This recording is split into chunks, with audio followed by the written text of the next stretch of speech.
le symbole sigma. Tu le connais sûrement déjà parce que c'est le logo de ma chaîne YouTube, mais aussi parce que tu le vois souvent dans des films quand il y a par exemple des démonstrations mathématiques, des trucs un peu scientifiques. Tous les scénaristes adorent mettre des sigma car ça fait vachement mathématique. Mais sais-tu réellement ce que signifie ce symbole ?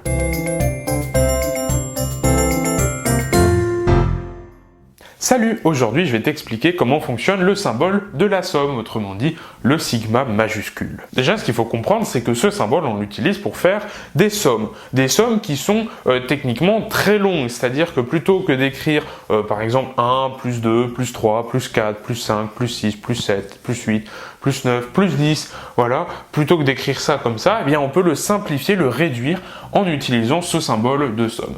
Alors pour cet exemple-là, je vais te l'écrire en haut, voilà, et donc ce qu'il faut imaginer quand on a cette somme-là, c'est que tu le vois, hein, entre chaque terme ici de la somme, eh bien en fait on ajoute 1, c'est-à-dire que imagine une variable, imagine par exemple, tu sais dans Scratch on utilise des variables, ou même dans Python, si tu as déjà fait du Python, si on prend une variable qu'on va appeler i par exemple, la variable i, elle va prendre successivement les valeurs de 1, puis de 2, puis de 3, puis de 4, puis de 5, puis de 6, etc.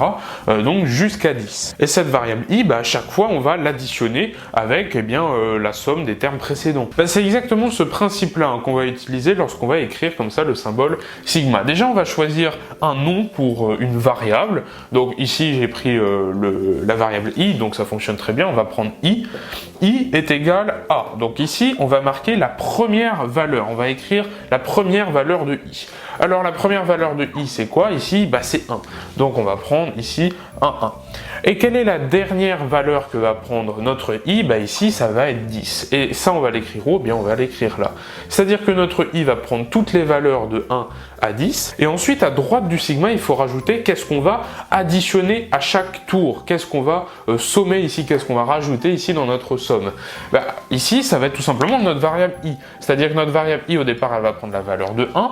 Puis le coup suivant elle va prendre la valeur de 2. Cette valeur de 2 on va l'additionner au 1.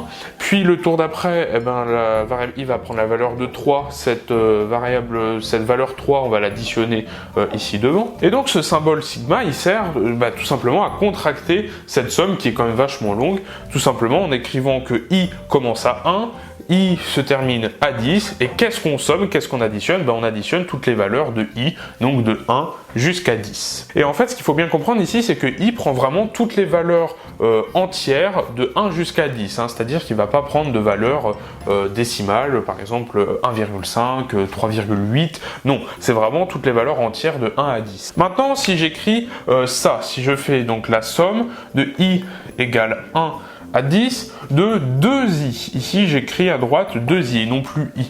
Qu'est-ce qui va se passer? Là, ça va plus être exactement la même somme. C'est-à-dire que, je vais l'écrire ici à gauche, il faut imaginer déjà qu'au premier tour, i va prendre la valeur de 1.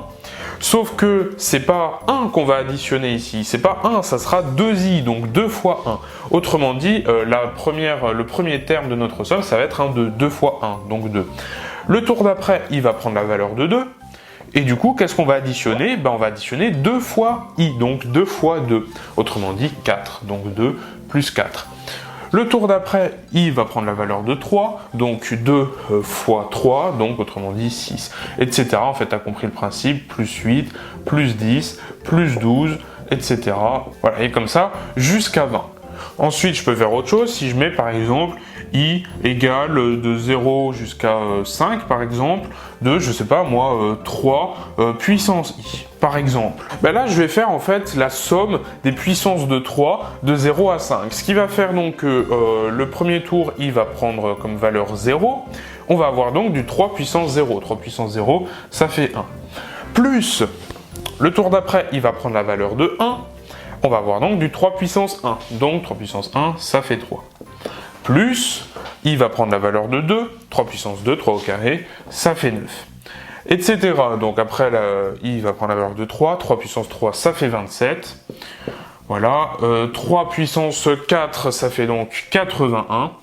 Voilà. Et 3 puissance 5, donc ça fait 80 fois 3, ça fait 243. Voilà. Donc 243. Donc voilà, ici on fait bien la somme des puissances de 3 donc de i égale 0 jusqu'à i égale 5, c'est ce qu'on a écrit ici, donc de i égale 0 jusqu'à 5, de quoi? Eh bien des puissances de 3, donc de 3 puissance i. I étant notre variable, ici, de tour de boucle, on appelle ça comme ça. Alors ici, je mets un i, mais je pourrais très bien mettre, je sais pas, moi par exemple un k.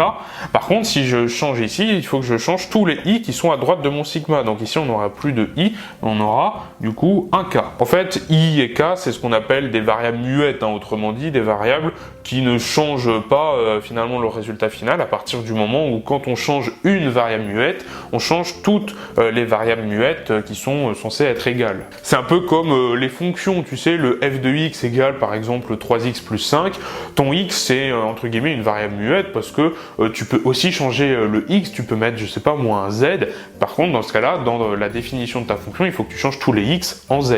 En tout cas voilà, j'espère que tu as bien compris comment on utilise le symbole de la somme, tu vois c'est pas très compliqué, hein. On choisit un nom pour notre variable, on définit l'initialisation de notre variable, donc notre variable elle commence ici à 1 et ici à 0, et on définit aussi jusqu'où va aller notre variable, donc quelle est la dernière valeur que va prendre notre variable, donc ici c'est 10, 10, et ici ça sera 5. Faut pas oublier que notre valeur elle prend toutes les valeurs entières, donc de notre initialisation jusqu'à notre valeur finale, donc ici k va prendre toutes les valeurs entières, donc de 0 jusqu'à 5, autrement dit 0, 1, 2, 3, 4, 5, et à droite de notre sigma, on met le calcul qui est effectué, le calcul que l'on va ajouter à chaque fois, à chaque tour de boucle, qu'on va ajouter à notre somme ici. Donc ici, on a 3 puissance k. C'est donc la fin de cette vidéo, je te remercie de l'avoir regardée jusqu'au bout. Si elle t'a plu, partage-la sur les réseaux sociaux, lâche un like, laisse un commentaire pour donner ton avis, mais surtout, abonne-toi à la chaîne pour ne pas manquer les futures vidéos. Merci, et quant à moi, je te dis à la prochaine. Salut!